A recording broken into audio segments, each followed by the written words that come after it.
This is Citizenship and Immigration Attorney Parviz Malakouti. Today, Fitzgerald, by the way. Today is November 6th, 2025, and welcome to our 47th Mobility Space.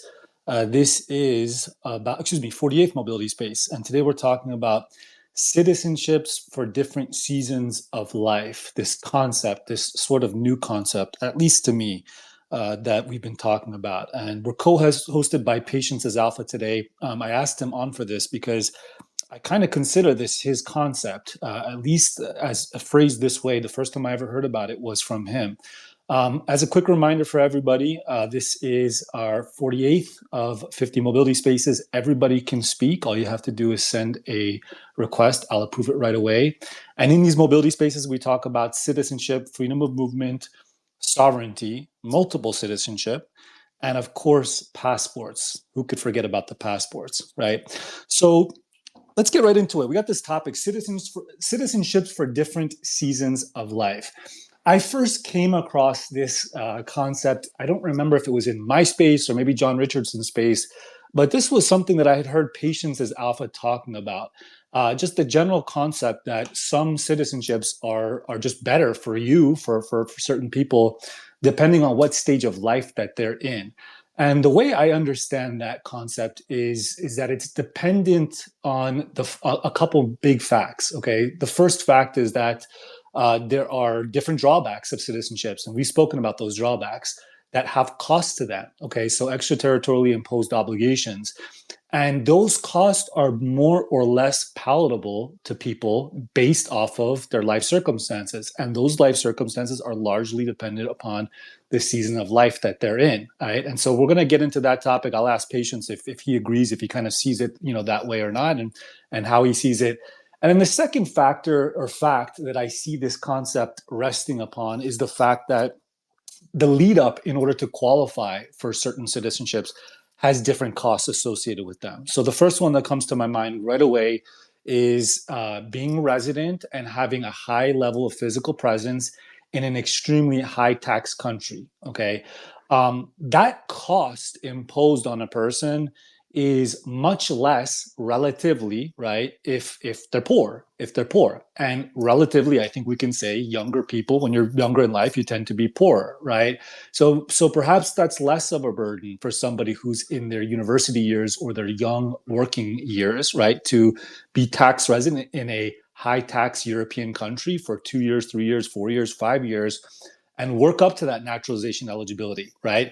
That's a different analysis than if you are 40 years old and that at the height of your earning capacity, you have assets all around the world and you enter the tax net of a country like that. So I see the way that I understand the concept is that it's dependent upon, primarily on these two kind of dynamics that we just mentioned.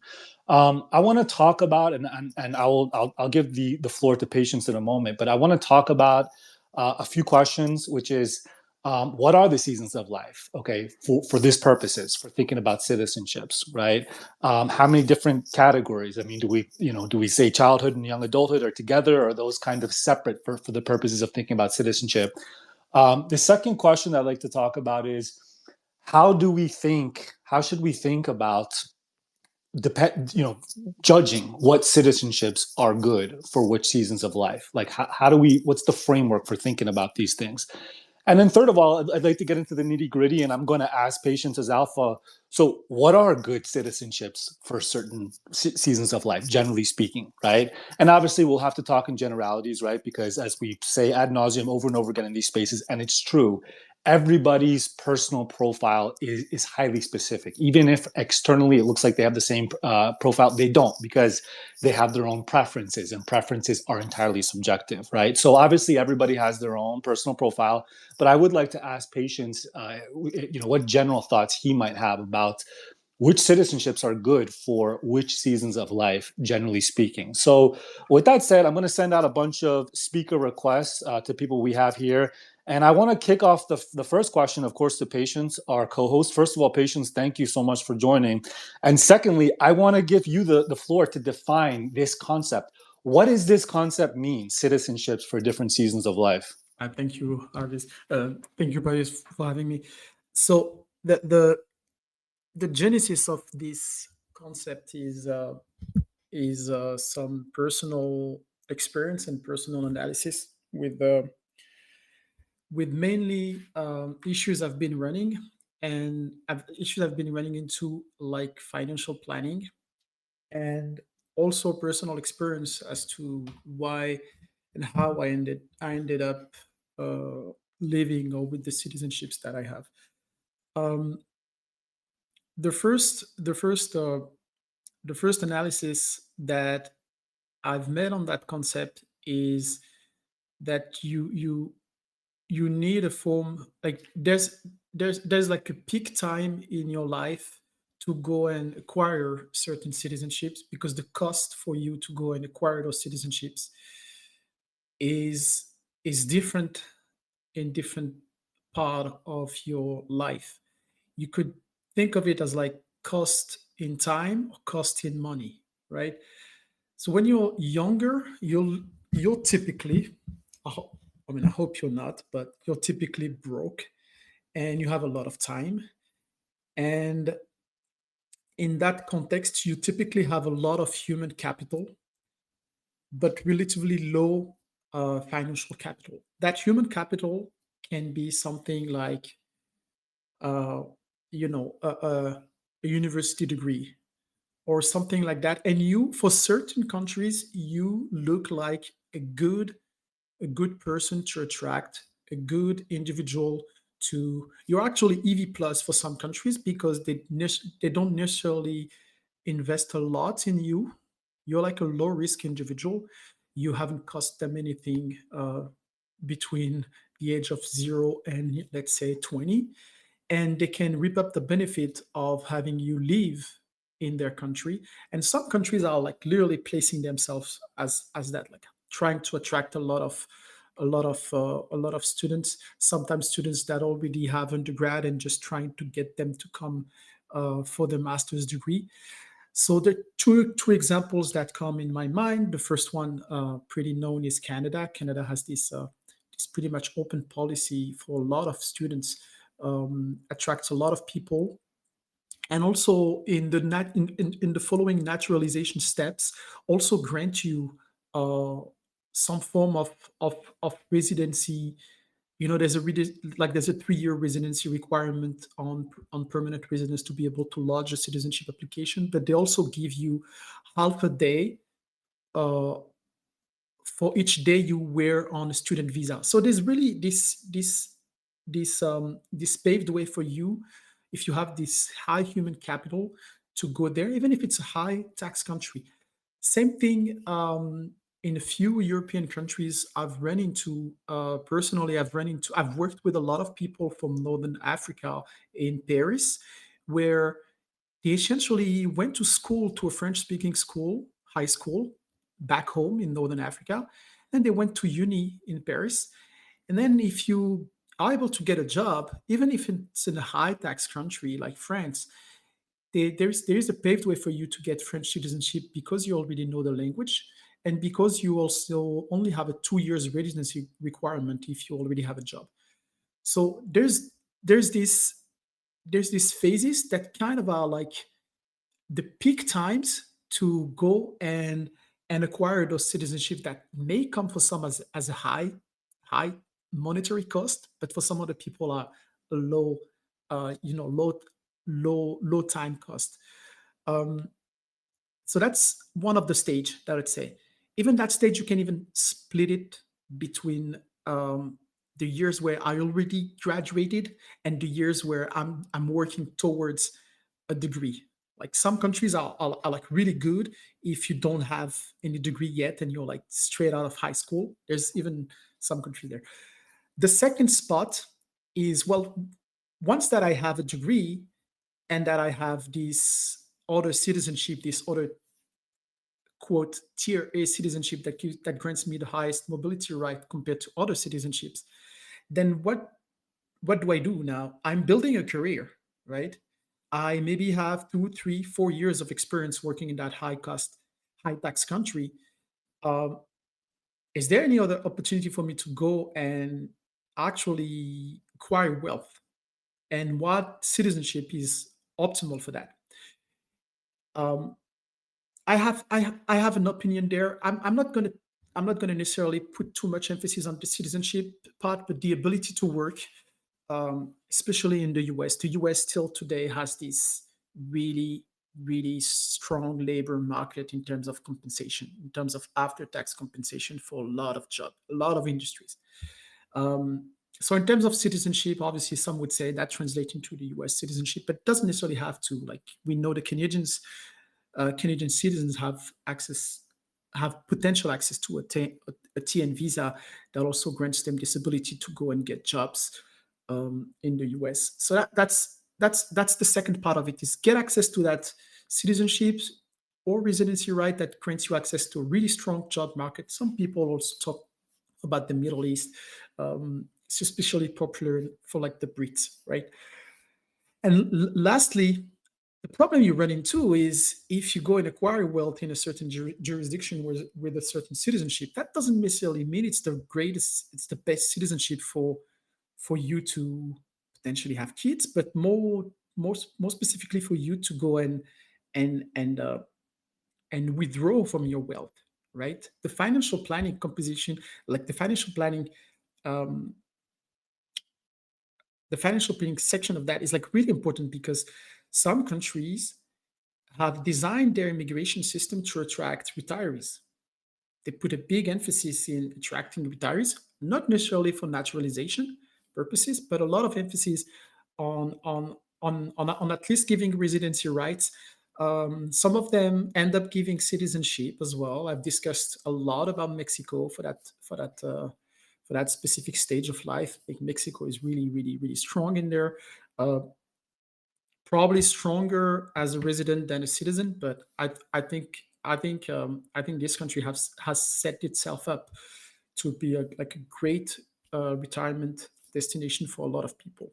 So those are like the on a high level the three stages. There's a fourth one that some people, a lot of influencers, should maybe think more about, and that I haven't seen too much emphasis being put on is the best place to raise the kids, not necessarily have the kids, but best place to raise the kids, meaning citizenships where you know your kids are going to be having opportunities to go to school, elementary years, have opportunities to go to like go to sports clubs, gymnastics, things like that, like these cultural activities geared toward the toddlers and the kids and all of that. So I'm going to stop there and um, back to you, Barbies. No, that's a great introduction. Thank you. So, as I understand it, the seasons that you have defined is kind of young adulthood, number one, number two, peak earning years, and then number three, retirement. Roughly, is that right, Patience? Yeah, roughly that's the three buckets where I think we could start with. Right. Um, so on the back end, what about, I mean, do you distinguish at all between early retirement and late retirement with an eye towards need for medical care and medical costs towards the end? Is that something that you think is important enough to enter into the equation? It is, and there are jurisdictions that are really good for the early retirees because your need for the medical care is not as strong as the long-term care kind of uh, age. There are citizenships that are really strong with that, namely some European ones, some European Union ones. Some European Union ones, like most Western European countries have a decent healthcare system, right? They have a decent socialized healthcare system, meaning that the risk, the the the end of the curve risk that you have as an early retiree or as a retiree is like the cost of something that would bankrupt you. This is where like the European socialized healthcare is really strong. Canada as well to a certain extent, and other countries as well. Uh, the problem is a lot of those systems require you to be a resident, right?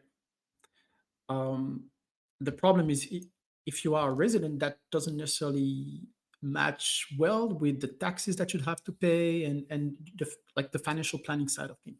There are citizenships that will allow you to enroll into that healthcare um, by virtue of being a citizen without necessarily needing to be a resident, right?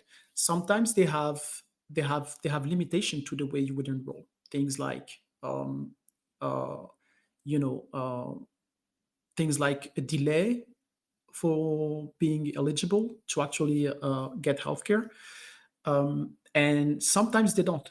So France, for example, is famously known to have a healthcare system that works to a certain extent, but that where expatriates French citizens, and this is a requirement, the requirement is to be a French citizen, can enroll into that system and pay a small premium that allows them to be covered anytime they go back to France, even if they're not resident in France. Meaning that I am a retiree in Thailand and I know a guy, I know an older gentleman who is a French retiree in Thailand, gets a private healthcare coverage in Thailand. And every time he goes back to France, on the summers, then he just goes to see his dentist, goes to see, other doctors and things. So there is indeed like some planning that needs to happen with regard to healthcare and how healthcare will interact with the taxes that you owe. Because a lot of those systems, in order to pay for the healthcare, they also get you into the tax nets as a resident. So that's a great intro about the difference relatively in cost of obtaining citizenships. How about unloading citizenships? Right? Is there a period of life where uh, coming out of peak earning years and into retirement, the drawbacks of a citizenship are less attractive for the retirement season of life, and therefore possibly should be considered being renounced or dropped? What do you think, Patience? Um, yes, there is. The main one, obviously, we're going to talk is the American one, because the American one comes with a one-way door. This one-way door is called the 877A exit tax, right? Um, so the American one is really peculiar in the sense that as you acquire wealth, you have to ask yourself, do I need, like, will I stay with that citizenship or not in the long term? And you have to ask yourself that for two questions. The first one is it guides your financial planning in retirement. Because if you know you're gonna hold on to that citizenship, then you make drastically different decisions in terms of financial planning, as if you knew you weren't gonna hold on to it. Things like, do I put money in a 401k? Do I put money in a Roth IRA? Roth IRAs are not recognized by a lot of countries. Like 11 countries have tax treaties that recognize Roth IRAs, right? So you have to make that decision for yourself, and the American citizenship can be a one-way door in a sense, right? The second part of that decision is if I'm not keeping the American citizenship, then there's a window where renunciation, as I'm requiring wealth, there's a window where renunciation exists. The window is maybe for running into $2 million or $4 million for a couple, right? Because that amount is never adjusted for inflation. That's another space we could talk about. So you have this. I'm acquiring wealth. I'm looking at my calendar. Um, when does it make sense for me to drop my American citizenship? But at the same time, I also need to be sure that I have another one so that I don't drop it and be left either stateless or with like severely reduced travel privileges, right? Yeah, that actually brings me beautifully into the next question I was going to ask you, which is, so I consider this concept kind of an advanced mobility concept, right? We're not talking about, oh, hey, the benefits of this citizenship. This is a little bit advanced. Um, I would guess, Patience, based off what you said, you're not a fan. I mean, you wouldn't think generally it's a good idea for people to drop from 1 to 0.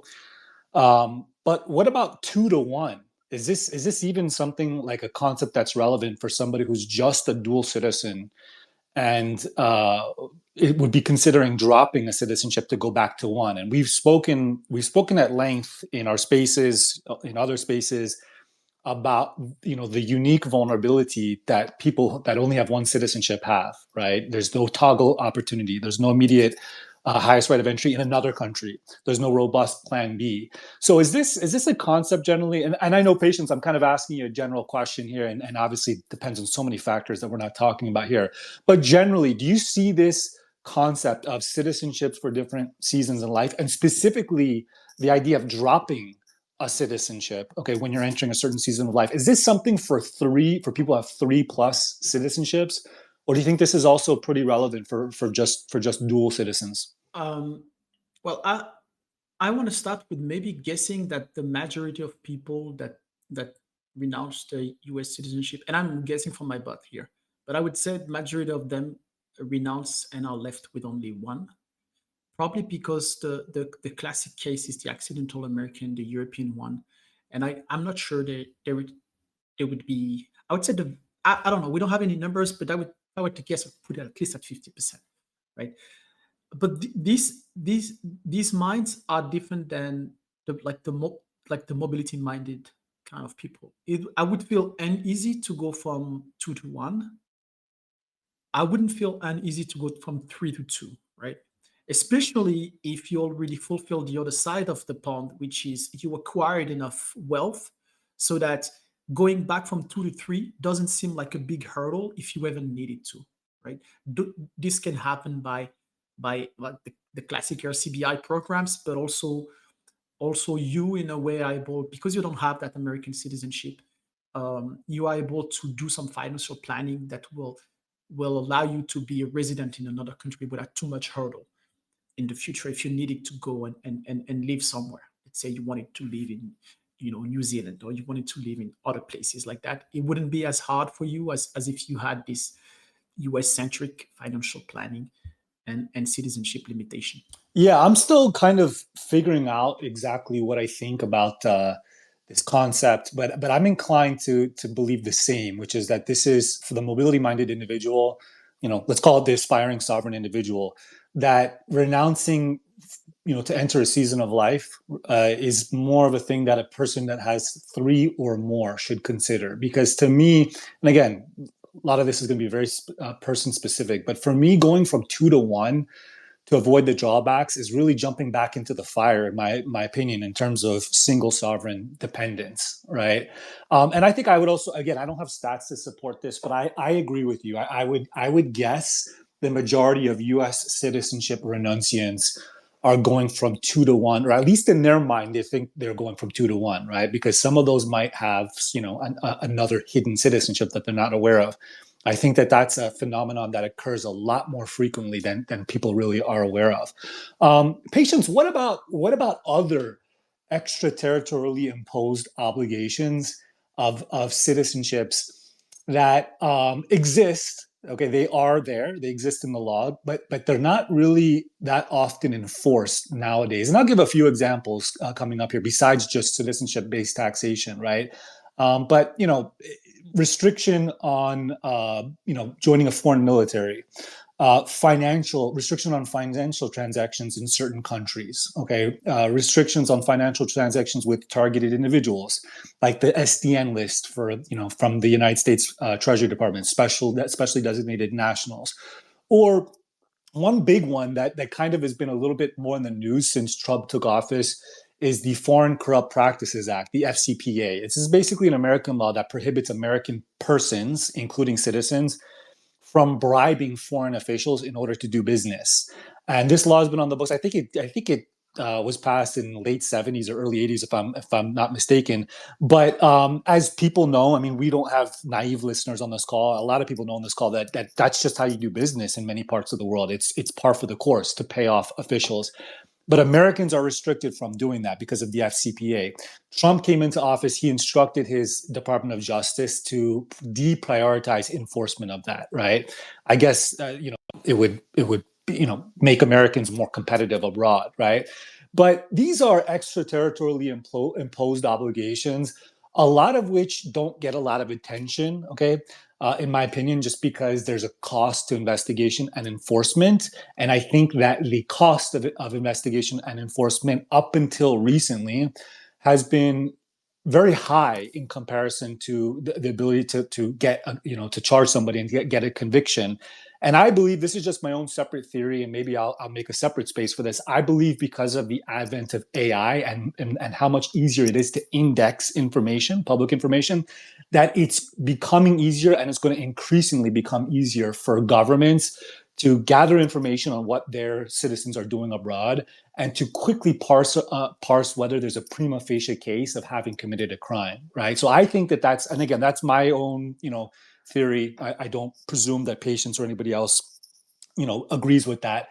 But my general question, I guess, to throw it back to you, patients, is in your experience as a mobily minded individual, besides citizenship-based taxation, are there any other extraterritorially imposed obligations of citizenships, generally speaking, that are on your mind, that are on your radar to think about and to consider when you're thinking about moving through different seasons of life? Oh, that's a loaded question. In general, I would say that anything that can infringe your ability to plan financially should be avoided. The reason, like, so anything from blacklisted countries, right? Uh, the reason is, as you age, I guess my future self will want less BS in terms of banking, in terms of being able to reap from the fruit of your work, of your investment. Things like brokerages, firms like blacklisting you, things like moving money around if you want to go and buy real estate. All of those things, all of this financial planning that comes along when you want to be a retiree somewhere, especially because some countries require you that as a condition to grant you residency right. They sometimes require you to go and buy real estate or things like, or do or move money. Like, you necessarily don't want to have those citizenships. The second limiting factors is obviously anything from military service. If you're 60 years old and you don't have kids, I would say probably this is a moot point.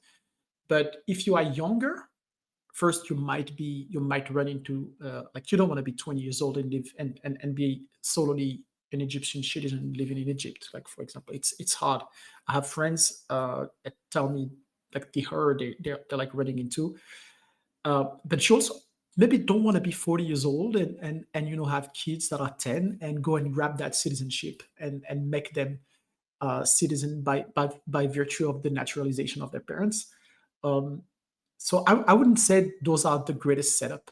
Uh, but yeah, I would say those two are the ones that I avoid, that would avoid it. The military, obviously, like the lack of um, the lack of recognition of dual citizenship is something that has a diminishing factor on you as you old.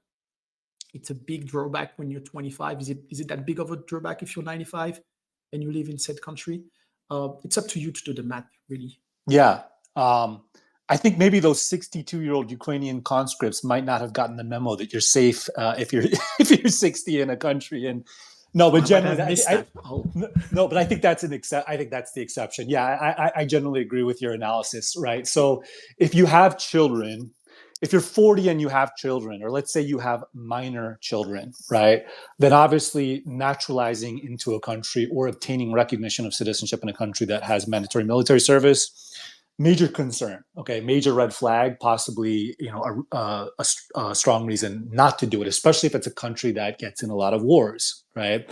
And obviously, you only have to look at the news to have an idea of which countries those might be. I think that's a good framework to look at the issue through.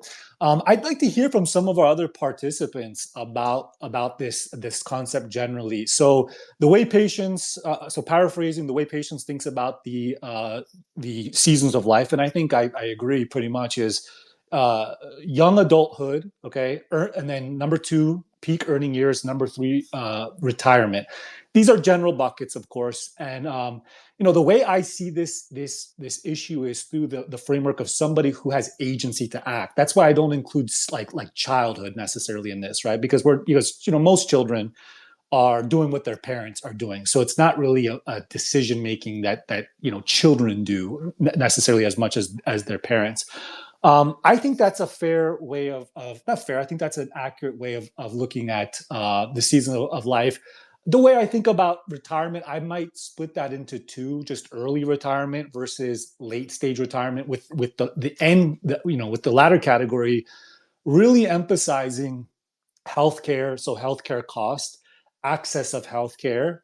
And then one other thing is if the older you get, the more difficult it becomes for you to travel, right? A lot of us have parents in our 70s or maybe even 80s, and their travel slows down. It's just harder for them to travel to see loved ones. Okay. So what that means is if they want to be able to see loved ones, increasingly loved ones have to come to them, right? So one thing that's been on my radar is for that last season of life, retirement and end stage retirement, being in a place where your family members, so people who have your family members who have certain citizenships, residencies, have access to visit you in the country that you're in, right? So that's kind of one other, I guess, really in the weeds factor that I would think about. Let me throw out a question generally to the participants. If Jay or Patrick or anybody else wants to take this, I'd love to hear to hear your opinions on this. But you know, what do you think about this first stage of life? Okay, or not first stage of life, first season of life, young adulthood, university, okay, and early earning years, right? Which we presume means low earning years. Is this the time, Patrick or Jay or anybody else, to really think about planning to go to a country where you have a strong, well-trodden path towards naturalization eligibility? The country, has laws in the books that allow you to apply for naturalization, and they have a culture of approving those naturalizations, even if you have to live in a 40, 50, or even 60% tax jurisdiction during that time. What do you think? Is that something that 15, 16-year-old aspiring sovereign individuals listening to this should think about, Patrick or Jay? So I am a young adult, so I guess I'll chime in here. So if somebody is a young adult looking to, for example, let's say they're looking to get in to the European Union, because the European Union, it has a lot of jobs in countries. Large parts of the EU and the EFTA have a lot of jobs available, a really good labor market, and that can be very beneficial for somebody who's looking to start out their career. A lot of people from Latin America, they end up going to Spain, becoming a citizen of Spain in their young adulthood. It only takes them 2 years to get to naturalization eligibility, and then after they become a citizen of Spain, then they look at going to other parts of Europe that pay a lot better, that have lower tax burdens on them. And I think that is an example of somebody who would be going on that well-trodden path to gain European Union citizenship, and then start using their mobility rights in a way that's going to be advantageous to them moving forward. Yeah, I'll chime in here too. I completely agree with what Jay said. I think I know we look at kind of if you're not earning a lot, therefore you can go to a high tax country. But the other piece of that is, if you're a student or you're a young person, your ability to put roots down in a country, you can do it indefinitely or you can do it for just a couple years. So as a total cost of your taxes, I think if you're somewhere for a shorter period of time, I think that's less of a hurdle.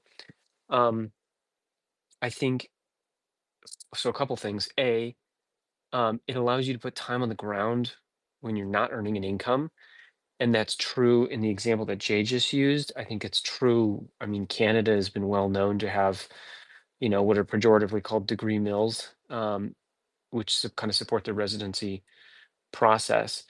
But the other part of it is, if you take it kind of from a second level, second order thinking, or maybe even third order thinking at this point, it lets you put in time on the ground in a country that you might not then be able to pass on to your kids. So it's like Canada is a good example. The United States is a good example.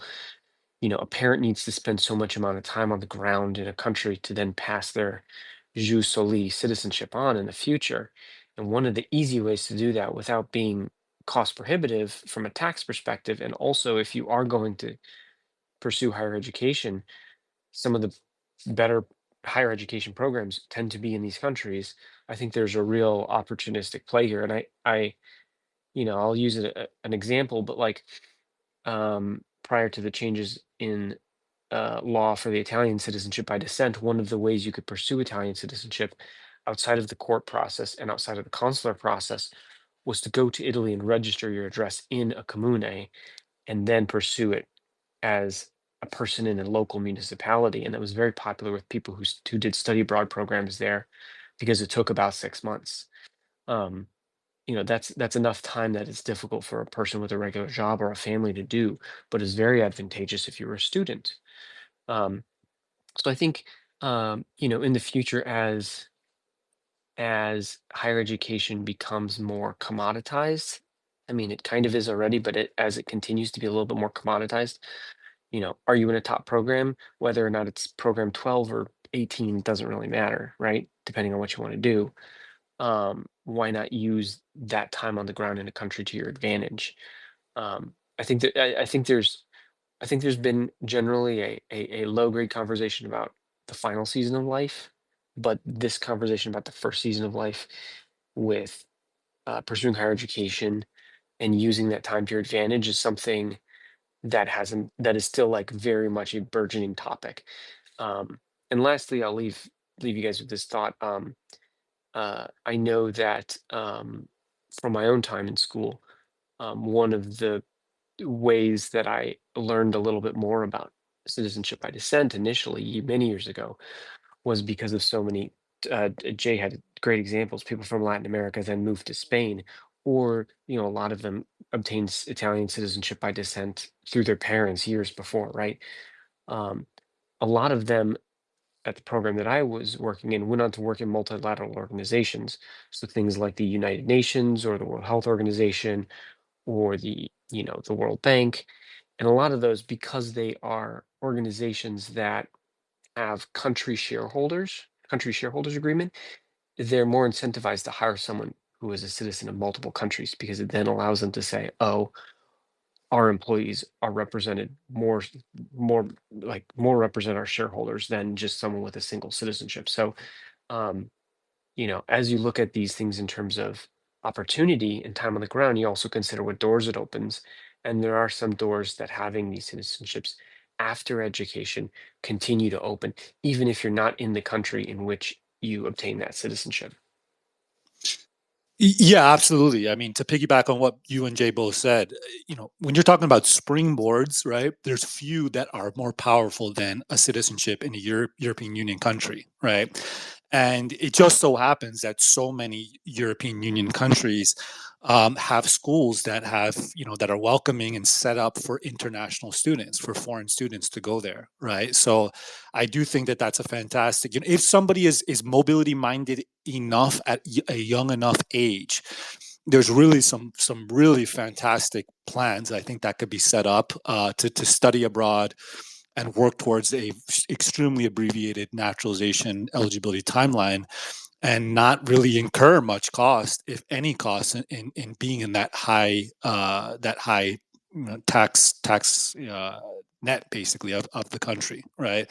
I mean, France, patience. So in France, if you have a master's degree, right, you can apply for NATS after 2 years of residency. Is that correct? It's got to be a French master's degree. Is that correct? Yes, 2 years residency, but with a job and tax return. With a job and tax return. Okay, got it. Yes. So, but is the 2 years of residency with the job, does that also require the master's degree, or is that a separate path No, towards? so what happens is similar to what is done in Canada and I think to some extent in the US. Is at the end of your master's degree, you have the opportunity to have an open work permit. That then and then you have the opportunity to get a job on that permit. What what is actually like? There's an incentive here, right? There's an incentive for employers to to hire because the employee is then cannot just quit readily, right? So I've run into people like that were literally just waiting on the calendar years to pass to be able to apply for this for citizenship, knowing that they were paid something like 25% less than what they deserved. But the route is real. I mean, I know so many people that became French using that master's degree route. Um, and and and again, it's there is an ability for you to go to university over there, and for some specific countries, it's even easier because they have a full-on pipeline already set with the French speaking schools from elementary school to high school, and they know how to send those people to universities. It's like literally things that people share amongst, like families share among themselves in Algeria or like Morocco or Tunisia. They know that, like, I mean, when I was in Paris, like the tech jobs where like you would have easily a job in consulting, and you would be working for BNP Paribas or Societe Generale in Paris, and it's like really well known. But uh, that's something that the French love, the French government, because it's more taxes, it's more social contribution. They literally invested nothing into the individual except for like university years. So it's EV plus for everybody, pretty much. Yeah, absolutely. If I was as mobility minded when I was a law student as I am now, I would have redone the way I had studied in France. I studied for 1 semester and a master two at University of Versailles. It was a master two in arbitration and international commerce. I didn't graduate with a master there. I just got credit from that 1 semester back at my home school, which is University of Miami Law School. If I had to do it over again, I would have probably considered just doing the full JD at University of Miami and then just doing a year-long master too in France, and considered staying for the residency path, to the abbreviated residency path to naturalization. You touched patience on a really important, in my opinion, extremely important aspect, which is uh, to be able to make use of this play. You got to have language skills, right? You got to know the language if you're talking about studying in a foreign country. At least for most of the opportunities, I don't know if there are English only, for example, English only master's degrees in, or master's programs in France that still qualify for this program. But if you're a young person, a teenager or early 20s, and you're thinking about one of these plays, I'm a big believer, and not just for this, but for other reasons as well. Pick a language that you like, okay, that is a national language in a lot of countries, and go for it, right? So the top ones that come to my mind right off the bat are Spanish and French, right? French, I think Americans are more Francophiles than anything else, so it kind of carries like a little bit of a cachet in the United States. But as far as pound for pound usefulness, it's Spanish is more important in my opinion. But the bottom line is any one of them known decently to a decent level, okay, fluent, or at least being able to do coursework, right, at a bachelor or master level, is better than none, is huge, right? So that's another factor here for the mobility minded, especially if you're a younger person, if you're pre that first season of life, or if you're in that first season of life, right? Pick a language that you like, and I think the top criteria has to be you got to have affinity for it, because if you don't have affinity for the language and it's just a job you're doing to get some future benefit, you're probably, in my opinion, you're probably going to peter out and not really, spend as much time as necessary to learn it. But patience, I'm guessing you might be a little bit biased, okay? But I'll just throw this question back at you. If you're advising, let's say you got an 18-year-old in front of you, a high school senior, okay? He just read The Sovereign Individual, okay? He's pumped up. He wants 4 passports in 4 years, or 4 passports in 6 years, okay? And he says, Patience, I want to get on a call with you. I want your advice, okay? Should I learn a foreign language, okay, in order to unlock these opportunities, especially citizenship opportunities? And if your advice is that I should learn a foreign language, which are the ones that I should look to? assuming the individual speaks English. Yes, let's say, let's say, so I think about 60 to 70% of our listeners are in the United States. So let's say it's a high school senior in Savannah, Georgia. Okay, if it's a high school senior in the US, and does he have good grades, like really good grades or not? No, Okay. bad grades. So that makes things harder because the good grade chaser, I would say they need to go to McGill in Montreal, Quebec. That's because it's an English-speaking university. There are many of them, but like it's a really good one, and then they'll probably open doors they'll open doors for their workers because McGill is really well recognized in a lot of McGill Law.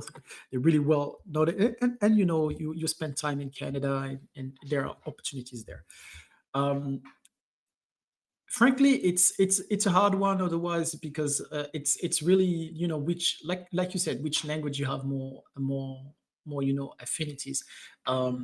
Spanish obviously opens the door to go to school in Madrid, go to school in Barcelona. You know, even English, you can go to school in Amsterdam, even though like naturalization is harder. But there are a lot of English-speaking universities in Amsterdam and Rotterdam.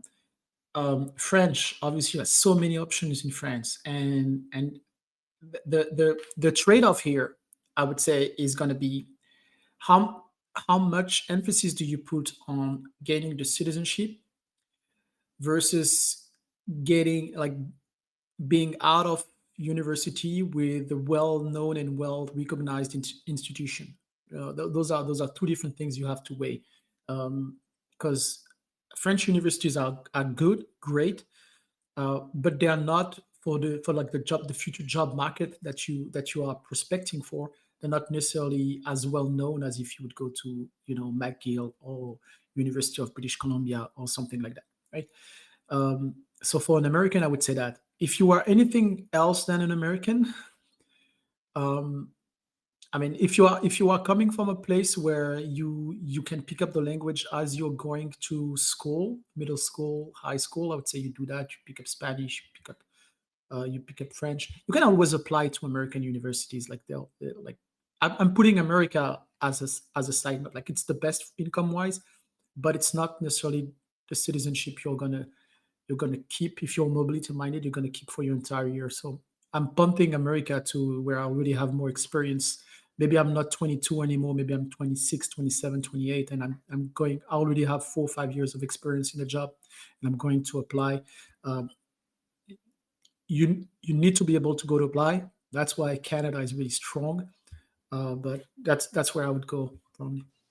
No, thank you. You know, I'll just chime in myself here. So if you're this hypothetical 18-year-old senior and you're not American, I don't think America is that attractive of an option for this play for a few reasons.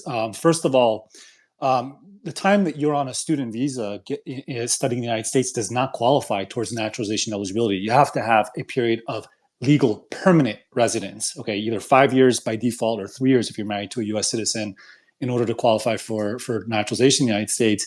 And then secondly, even the student visas themselves and the statuses are fragile. These are non-immigrant visas. And we've seen, I mean, Trump has pretty much, I mean, his admin has kind of really degraded the confidence that one has in the ability to just, you know, return to their studies from, you know, on an F1 visa, even if you know, when they go home during break and things like that. I mean, this administration has sent a lot of F1 students, so foreign international students studying in the United States, really made their lives miserable in a lot of ways. So I think that has to be factored in for, you know, future planning.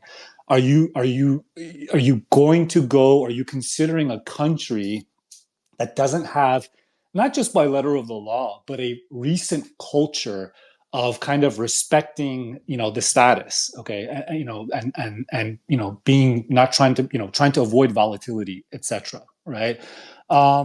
Patience, so going back to the 18-year-old, I'll just stick with this for just a couple more minutes, and then we'll open up again. Sticking with this hypothetical American 18-year-old high school senior, okay. So let's say they're thinking about France. What do you think are schools, good schools in France for this person to consider, right? And then just the more general question: how far into someone's career does the school matter? In your opinion? And I know this is going to depend on the industry. I'm a lawyer. I tend to think that after your first job or maybe your second job maximum in law, nobody cares where you went to law school unless it's Harvard. Harvard is just like a name brand. But after your first or second year, nobody cares. They want to know, what can you do, what's your experience, etc. So I think that the prestige of the school, for law school, doesn't matter that much. I think it matters a lot less than law students and people going to law school think it does. For me, certainly. But yeah, going back to you, Patience. So two-part question. Number one, how much does the quality of the school matter, do you think, in a country like France? And then number two, what are the schools that somebody should consider if they want to go if they want to go to France for this opportunity? So let's call it the student abbreviated NATS eligibility path. Well, you have one thing, to keep in mind with that limitation of going to school, is that some industries will really require you to have a degree in the place where you're going to be practicing that degree. Like, I mean, about like the law in general, even though there's exception, but I'm thinking about anything healthcare related will have although in migration theory, I'm trying to debunk that and say that in the future, like, the healthcare professionals will actually have the lowest barrier to entry to mobility. But that's one thing to keep in mind. If you want to be a doctor, I would probably say, hey, go to university wherever you want to practice. In France, you have both public and private schools, right? Weirdly enough, the public schools are, except one or two, it's pretty classic in a lot of Western countries like that. Public schools, the top end is really, really, really good. Meaning you have schools like Polytechnique, but to get in is a struggle. But you have schools like Polytechnique, or you have Panthéon Assas in Paris, which is a big political law, public affairs school. This is when, like, most of the French people that work in Brussels with the European Union, or things like that. That's the kind of place they come from, and lawyers, ministers, and things like that. But Polytechnique is a big one. Polytechnique is also hiring globally. Like, they are enrolling students internationally, but they have to be fluent in French and all of that, but really top of the food chain. Then you have private schools like HEC, which is a big, like, business school. I think it's ranked pretty high in the world. And then you have all of the universities. Then you have public universities in all of the different things you would be looking at, like psychology, art, anything. And you have public engineering schools, which are really, really good as well.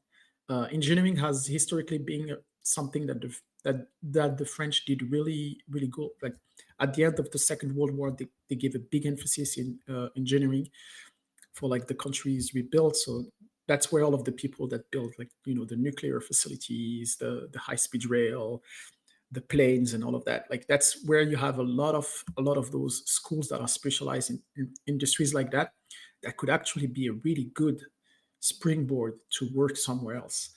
Because those schools are really well regarded, even though the country doesn't have, even though the country itself necessarily doesn't have those kind of magnificent projects anymore, which is kind of funny in its own.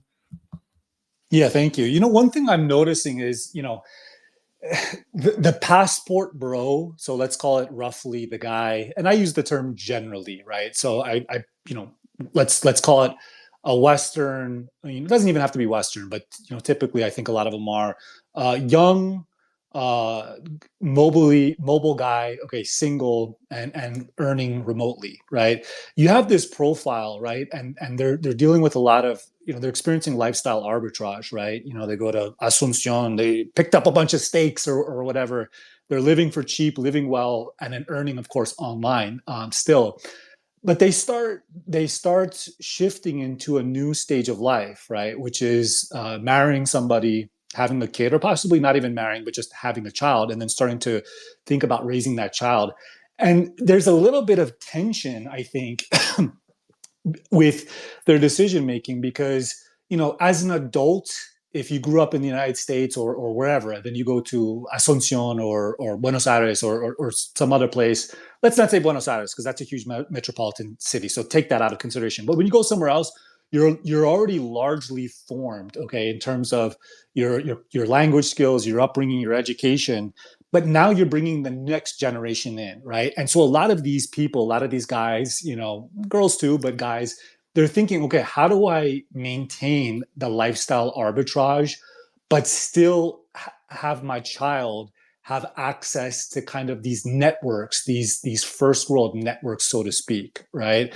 And I think that's on the mind of a lot of these guys that are in their late 20s, all the way up until, I'd say, like the early 40s. What do you think, Patience, kicking it back to you, what do you think is the value of these international schools? First one that comes to mind is Alliance Française, right? So, you know, international French, you know, school, they have supposedly a curriculum that is uniform, right, around the world. And the kids, you know, are supposed to learn French, right, to almost a native level, you know, starting from school, going all the way up to high school, and then possibly entering a pipeline to be able to apply for and gain entry to some of the great universities. So do you think these international schools are part of the answer for guys? You know, I'm saying just guys because that's kind of who who gets more consults with me, you know, on this issue. But obviously, it could apply to women too. But let's call it basically expats from the Western world who still want to give their kid access to the first world networks. What role do these schools play into that, in your opinion, Patience? Yes. So yes, I often tweet about these because so what you are referring to, there are two things. The first one is Alliance Française, which is a network of language schools and places where there's cultural activities around the French language. The second one I think you're referring to is called the AEFE. It's the Alliance des établissements français à l'étranger, meaning the Alliance of French schools overseas. And it's more than 600 schools, 140 countries, 400,000 students from elementary years to high school.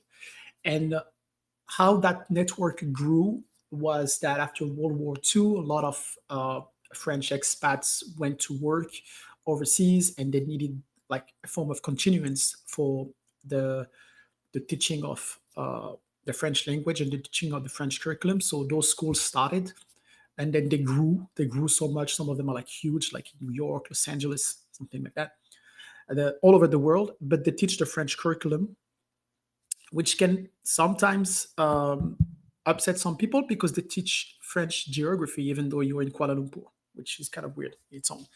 But that's the curriculum that is taught. But the big benefit of these, usually they are cheaper than their British counterparts or the American counterparts, like way cheaper, sometimes a third of the price. But they allow for a continuance as you move, as you change jurisdictions. You could go to a French school in the US and then move to Panama. There's one next to the airport. And then you decide to move to Mexico. There's 3 of them. You decide to move to Kuala Lumpur. There's 1 of them, and so on. And at the end, each of them is really specialized in sending the kids from the last year of high school to university in France or Europe, or even some of them to any place. If you go to the one in Mexico City, the one in Mexico City was started in the 50s. They have a huge wiki page with all of their alumni, and we're talking former prime minister of Mexico, former ministers, former athletes of both Mexico and France, like young French people that grew up in Mexico City, and they have an acceptance rate, into Harvard, into MIT, into Polytechnique in France, into Chinese universities and things like that. That's usually where expat workers put their kids, but also diplomats. That's where you would find the most in some jurisdictions that where you would find a lot of workers, a lot of temporary workers. In some others, it's filled with diplomats. The one in Mexico City in Polanco is filled with diplomats. So it's a really good way for you to maybe put your kid into a path that kind of presents a future citizenship as an option. And you also guarantee that way that you as a mobility minded people like individual, you are able to change jurisdiction without necessarily, well, you're going to cut some of the friends that your kids are going to have, but at least you'll keep the school and the language as a longer, like as a thing that they can grasp on. For the usual like Paraguay steak kind of influencer that I often joke about, I joke about because sometimes they fail to recognize that the benefit and the arbitrage that they get on one side of the coin, they will pay it back. They will risk to pay it back on the other side, which is the development of their family unit and the ability to take care of the kids in a way like kids. Obviously, kids they adapt, but as you are a parent, there's also things that are hard to see, harder to get a pediatrician, harder to walk around with a stroller if the sidewalks are not really maintained. Like all of these things, harder to enroll your kids into cultural activities if there's really not a lot of options. Gymnastics, like plays and things like that. All of the things need to be taken into account. Those things you don't care about them when you're 24. You start taking care of them when your kids are like 4, 5 years old, 6 years old, where they have to develop their friendships, language, and things like that. Doesn't really matter when your kids are toddler and they can sleep in the same bed as you. Sometimes I see posts around that. I'm like, that's great. I would love to be doing that. I've done that. But going forward, I need to have the kids ready to go and then not be not be hard for them to go and pick up the next citizenship after me if they're willing to do that, like unblock them in order to do that. Beautifully said, Patience. I mean, you explained that so well. That's pretty much what I suspected was kind of behind some of those posts. As far as these school systems, right? As I'm understanding it, there's kind of different categories of potential benefits, right? First one, maybe most obvious, is the language and the culture, right? So if you put your kid in Alliance Française or whatever, and they go all the way through, they should obviously be fluent. I mean, well before they graduate, right? And therefore be able have a larger pool of universities that they can apply to, right? I did not know French before, as a kid. I white knuckled my way into learning French, self-study, right before I went into the program. My opportunities would have been totally different, right, if I had come up through that system. So number one, language and culture. Number two, networking, right? I mean, it's just, look, there's no other way of saying it. As distasteful as it is, we want our kids to have as much opportunity as possible, and largely that comes from putting them around other kids, right, that are from higher socioeconomic classes. I mean, it might sound distasteful, but that's just the way it is, right? So if your kid is going to a school that's famous for producing prime ministers and titans of industry, etc., probably more opportunities are going to come their way, right?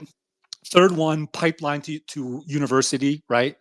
So some of these schools focus on really sending kids to top universities. In the French school system, of course, it'll be French schools, but there's British analogs, there's an Italian analog. I forget the name of it off the top of my head, but there's analogs for different countries as well with language. And then the fourth one, which I don't know that much about, I've actually been researching it myself, but I'm curious about it, is the synchronicity of the curriculum between these schools. Because if they're synchronous, that really, really frees up the parents to be mobile, right? So if you got 3 kids, let's say, I don't know, 3 years old, 5 years old, and 8 years old, and you want to hop, you're in Asuncion, okay, you feel like you've used that arbitrage or whatever, and let's say now you want to go to, I don't know, Madrid or wherever. you're in a totally different, position, decision making, if you know that there's another school, okay, another, node of that network that your kids can plug into, and the curriculum is pretty much the same, okay, versus if you got to just wrench your kids out of school and put them into a new school in a new country, and everything's different. So that's to me, maybe, and maybe I'll ask you, Patience, I'll throw it back to you, ask if you know more about that. To me, I'm still learning about that aspect of it to try to find out, okay, just, the ones that claim synchronicity, really just how synchronous are they? But I think that might be one of the most underrated benefits for the mobily minded individual that wants to start a family. What do you think, Patience? Yep. So the curriculum, the way so you have the French curriculum from the French Ministry of Education, the one that is taught in mainland France and overseas territories, right? The same curriculum has to be applied to all of the schools that get that AEFE label, meaning that if you're in first grade in France, you have the same curriculum that if you're in first grade in the French school in Sydney, Australia, right? You're going through the same things, and within that network, if you want to hop from one school to another, there's no test if you're coming from either mainland France or territories or a school within that network. Unlike if you were coming from, let's say, the British system and you wanted to go to the high school in Mexico, they would do tests in French. They would look at a lot of things like that to make sure that you qualify. If you're coming from another school from the AEFE, they waive those tests and they just ask for your transcripts. I know because I'm in the process of doing something like that. That's phenomenal. Sorry, go ahead. Yeah, I was just going to end and say that the thing to keep in mind is that some schools are older than some others. So if you go to the one in Mexico City in Polanco, it's like 75 years old. So they have a way of doing things that is way more efficient than, let's say, if you would go to a school that just had that accreditation like 5 years ago, and maybe they have the accreditation on only elementary years, and they don't yet have the accreditation on the middle school years, and they're working towards that, right?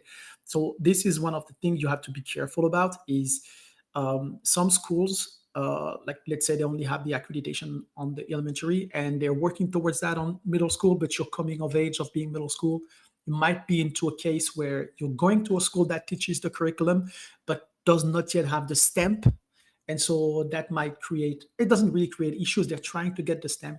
The way they get the stamp is each consulate, not necessarily each consulate, but each, like for example, in North America, at least the US and Canada, I'm not sure about Mexico, but the section that grants you the accreditation is in the embassy in Ottawa, Canada. So what they do is every semester they send someone, and that someone reviews, the school, the size of the classrooms and things like that. They review all of these things, the curriculum, and make sure that everything is being followed and taught the way it would have been taught in mainland France. Of course, if you don't like that curriculum, and I'm saying that because a lot of American that I'm running, a lot of fellow parents, they're surprised when they learn that in elementary years the geography that their kids is taught is European one and French one, and the French winters and the French summers, and it's not about Texas, it's not about it's you're being thought about Charlemagne, not being thought about the US history, right? So it's something you have to keep in mind. No, absolutely. Thank you for that. So as a reminder for everybody, this is our 48th mobility space. We have number 50 scheduled for next Thursday. That's going to be with John Richardson. We're going to dive into the topic of the robustness of American citizenship. And we're going to talk about Afroing v. Rusk. We're going to go into a deep dive. So heads up, whether you like that or not, you might decide whether you want to come or not. Our mobility space topic for our next one, which is this Monday, November 10th, is still TBD. I think we're going to wrap this one up. Before I finish, does anybody have any last thoughts that they have, or any questions, anything that they want to say about this topic, citizens for different seasons of life, which I don't think we're done talking about. I think we're probably going to have another space at some time in the future. Okay, Patience, thank you very much for co-hosting this. If anybody wants to find you and your thoughts and writings on this topic or generally citizenships, residencies, and freedom movement, where can people find you? Here on X. All right, you heard it. Here on X, Patience is Alpha. Thank you, Jay. Thank you, Hal. Thank you, Patrick, Digital Citizen, Chris, as well as all of our anonymous listeners. That's gonna be it for today. I'm gonna put up a poll later today for the options for our 49th mobility space, and we will let you, the participants and listeners, decide. Have a great one, everybody.